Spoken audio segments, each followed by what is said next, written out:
Comhairle. And I just want to welcome young Olivia Nevin, who's in the gallery with her family up from Cork, Taoiseach, for a birthday visit to Leinster House. Young Olivia Nevin in the gallery today. Taoiseach, the number of children in homelessness is hurtling towards the 5,000 mark.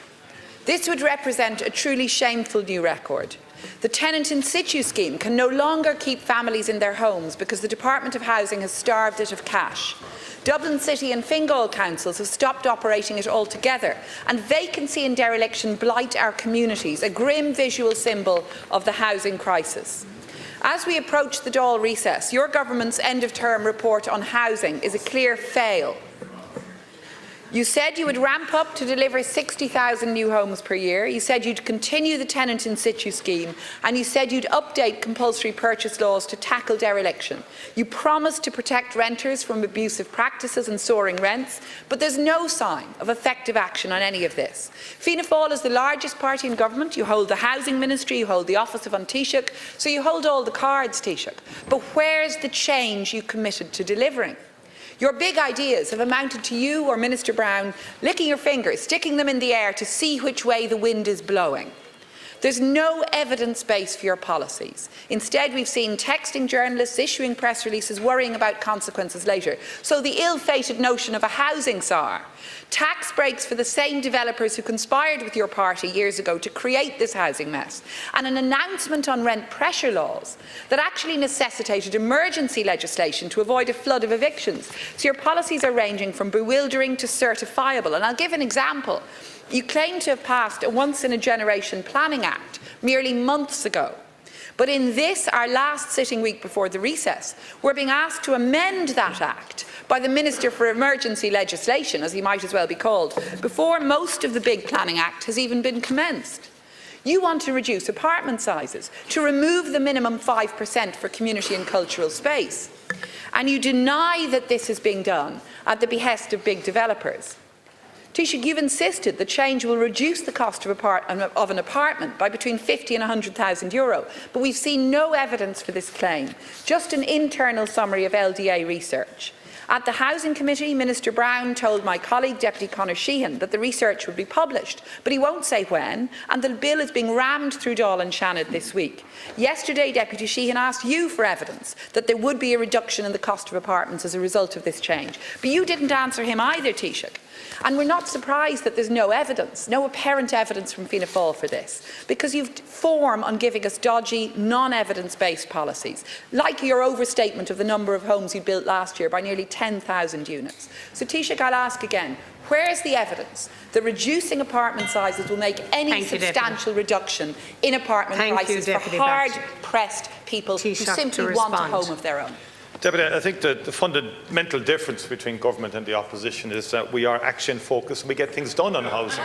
Unlike, I've seen nothing, don't like putting this to you, I've seen nothing in your policy proposals on housing that would build anything extra. All the policy instincts of the opposition has to be to oppose any measure that government has introduced in the last 6 months.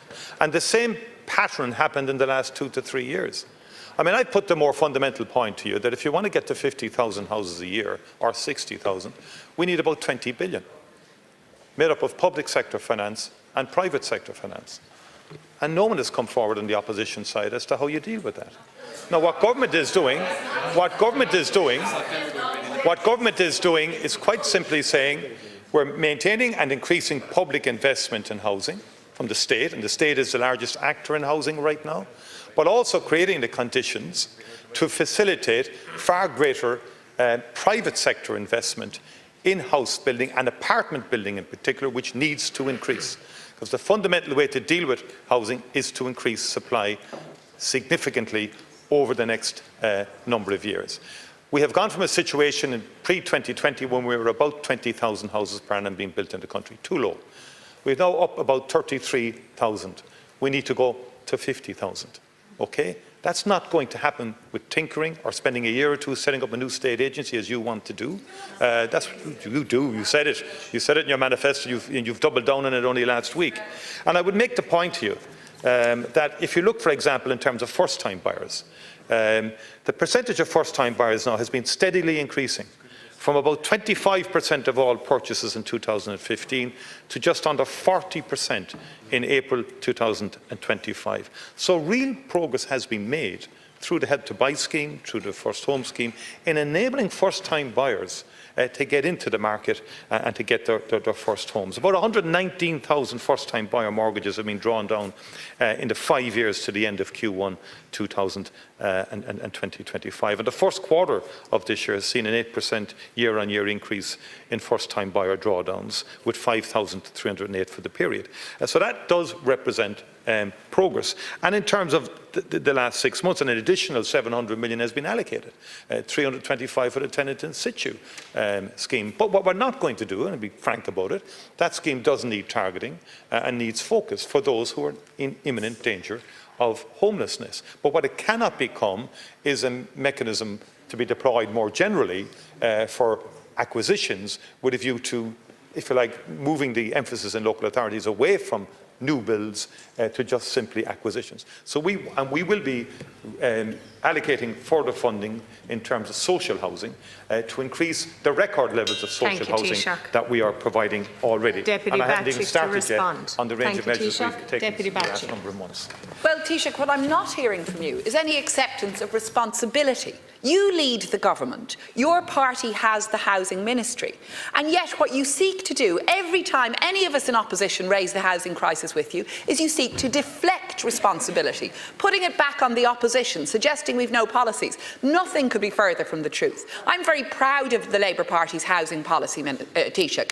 And can I say this? You clearly haven't read it if you think we want to set up an entirely new agency. Our policy is about ensuring that there is a state-led approach to the necessary investment that will deliver the homes people need, to ramp up the Land Development Agency, which we supported, to ramp that up to a point where it has capacity to deliver, because that's what people want. And you're boasting about more people being able to get mortgage approval. I'm hearing from families who are losing mortgage approval, losing it. It's running out because they cannot find homes to buy, because there are simply not enough homes being built to meet the demand that is there. Thank you, and Taoiseach, the tenant in situ scheme, supposed to save families from homelessness, simply not working.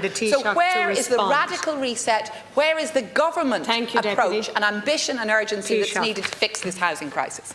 Well, first of all, we do take responsibility, and we're leading, and we've taken measures. You don't like the new planning design standards for apartments, but that is addressing a viability gap, and there will have to be a range of house types and apartment types built. There simply will have to be, to cater for different elements of the market. And some people have said outside of government that this will be positive in terms of single people seeking housing and apartments. Also, the single stage approval process for all social housing projects under 200 million has been decided upon by the Minister. And also in terms of the RPZ reforms, which you opposed. I mean, that's an action the government took, which increased, by the way, protection nationally, but which will also facilitate greater investment for the private sector. But you just said no, no, no. Any measure designed to bring any private sector investment into the market, you say no to. Yes, you do. Consistently say no to that. The review of the national planning framework. Thank you, Taoiseach. Time is up. Enabling us to zone more land. And guess what? Some of you people will be out there opposing all of that too when it comes to the local authorities. We move now to the social